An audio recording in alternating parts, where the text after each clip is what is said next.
Sa mga bago, ang una niyong gawin ay click ang blue check icon para malaman niyo kung authenticated ba ang iyong account. Tapos make sure na certified ang nakalagay dyan dahil kung hindi ka makakapag-live, so kailangan mo munang i-authenticate ang iyong mukha. Kung failed ang iyong face authentication, maaring makatanggap ka ng ganitong information. Ibig sabihin yan, meron ka ng existing account. Paalala lang, dito sa Pupo Live, bawal ang multiple accounts. So kailangan mo munang i-recover ang old account mo. Ang pangalawa ninyong gawin ay click ang reward button para malaman niyo ang daily task nyo.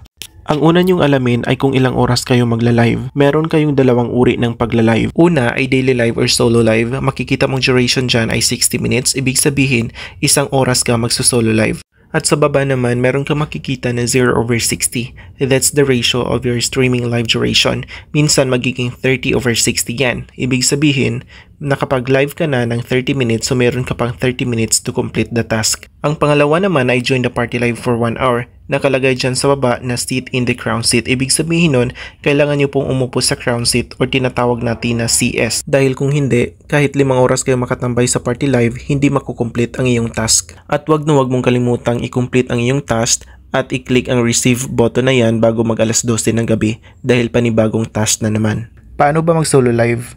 Click mo lang yung live button, tapos pag andito ka na sa room, bago mo i-click ang go live, lagyan mo muna ng title ng live mo. Paano ba sumali ng party live? Pag andito ka na sa taong gusto mong salihan, click mo lang yan, tapos mapupunta ka sa kanilang live room. Tapos, kailangan mo pong mag-CS. Saan ba ang CS na yan or crown seat?